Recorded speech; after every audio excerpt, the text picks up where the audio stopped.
الرحيم waxaan ku suganahay hadda balligii caanka ah ximcadda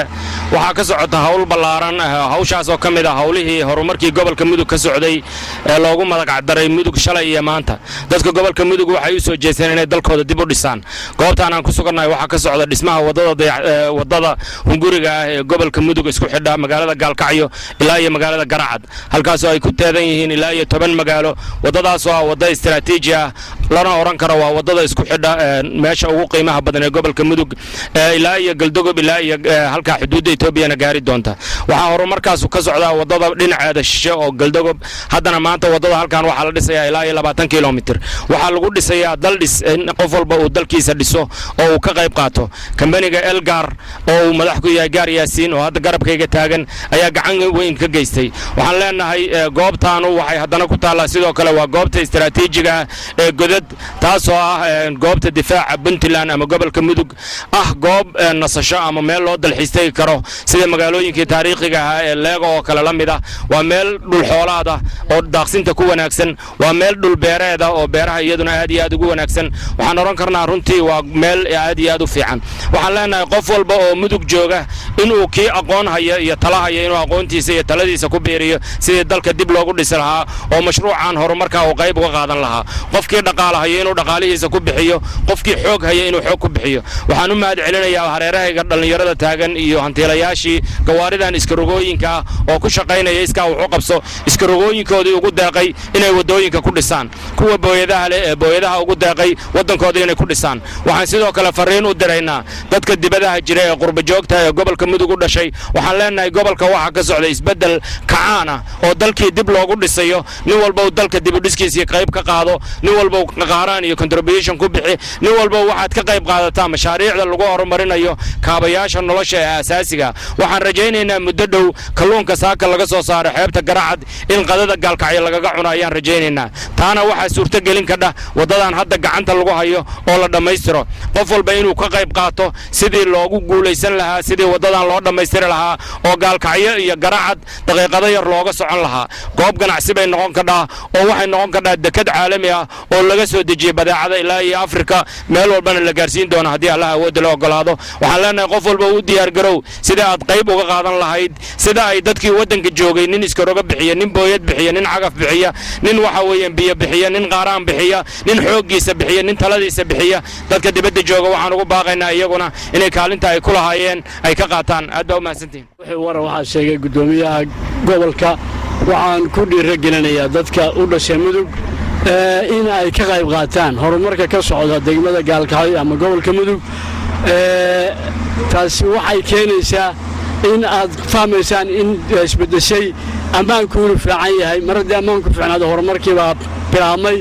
waxaan ku boorinayaa mar labaad iyo mar saddexaad ku boorinaynaa dadka u dhashay gobolka Mudug in ay ka qayb qaataan horumarka ka socda dalka in maskaxdooda caqligooda keenaan gaaraan kuwa banaanka jira in ay wax badan qabtaan dadka Ameerika degan reer Mudug dadka Yurub degan inay isu tagaan oo ka qayb qaataan mashaariicda tan wadanka ay wax taraan dadka Gaalkacyo u dhashay dadkaas wax badan bay qabteen iskarooyaashii baa hadda jooga booyadii baa jooga gacantooda bay keeneen waliba sidii loo baahnaa ma ahan waa in wadadan oo wadada isku xirta sida barasaabku sheegay dalka oo dhan Garacad ilaa iyo Wardheer bay isku xiraysaa hadii laga shaqeeyo inta muddo badan baan maqlaynay anagoo daadaasa wadada waa la dhisayaa dowlado badan baa soo maray ilaa 60kii maanta maalin ay ka dhowdahay ma jiro dadkuna hadday wax qabsan dowladda u qabanaysaa ma jirto oo la leeyahay dowladdu waagii jirtay iyo tii ku xigtay tii ka caanka ee tan hadda joogta awood uma yeelan waxa uu bini'aadamku isaga wax qabsada inta kaliya hadda Elgar iyo booyadaha sodonka iyo dad yar baa qabtay 6 kilomitir in saacad lagu sameeyo waxaan ku boorinayaa dadku marka inay u soo jeestaan wax qabad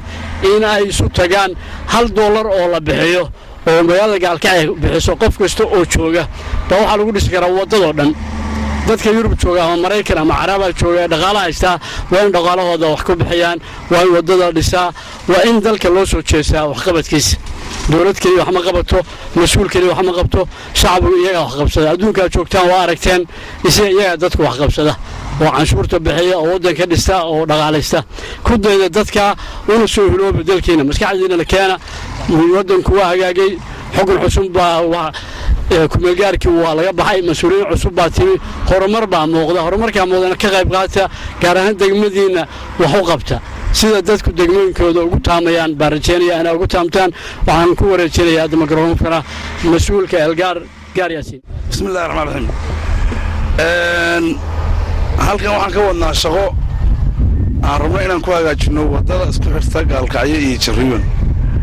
waxaan ka bilownay godad dhinaceeda shishe waxaan oo magaalada godad meel u jirta 4 kilomitir baan ka soo bilownay waxaan rabnaa inaan gaarsiino ilaa iyo jarriban haddii laadan ka dhigo waxaan ku wadnaa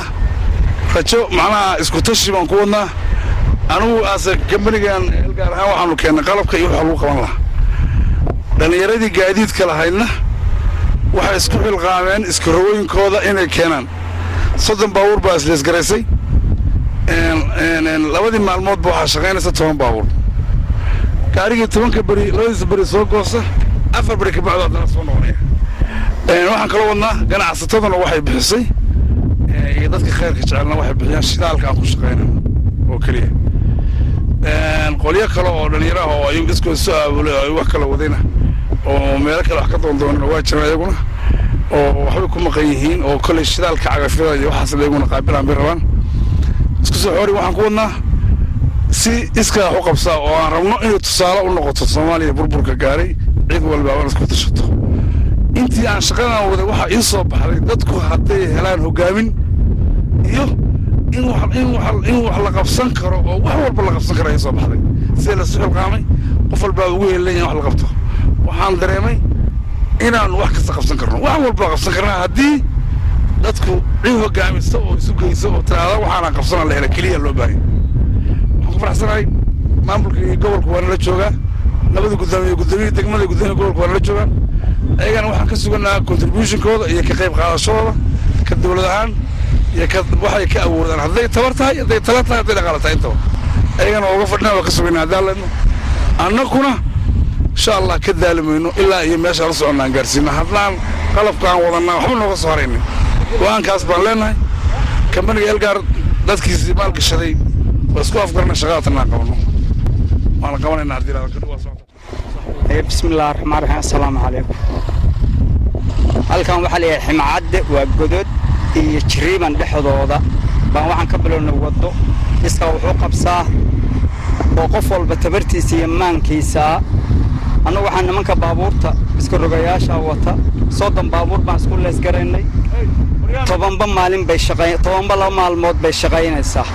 4 beri ka bacdi 10kii hadda labada maalmood hore dhamasana 4 beri ka bacdi bay soo baagayaan marka waxaa la reebaa dadweynaha Soomaaliyeed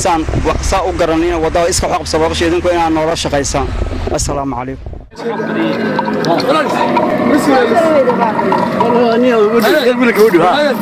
wiilkan ku burbursoonaya adeer aniguna si in lisaas ka leeyahay ay isbaasha ku haysay naaska dama ma kala istaadin maxaa warma gacanta kana soo gacanta kaa ay u dhashay iskari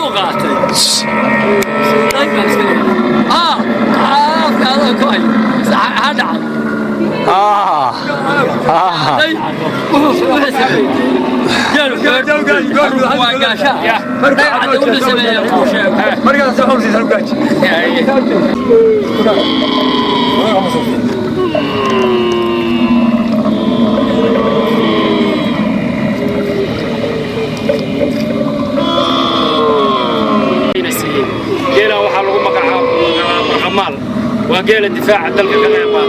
أو شيء سجل وكوين وقيل وراني المحصة يا معطدة يا عرورتها مقالة قال كعيكون هلونا أنا يكسر نوار عني سواكا وتردورنا هنا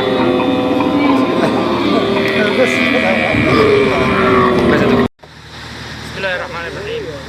كان هو بيرها جدد وحلنا على فيلم ودي لو عنوا يموي عيدن وهذا عيدان وحي بهان تاين لا بيرتو وحي نعون لهين يدان او كفلان خلاص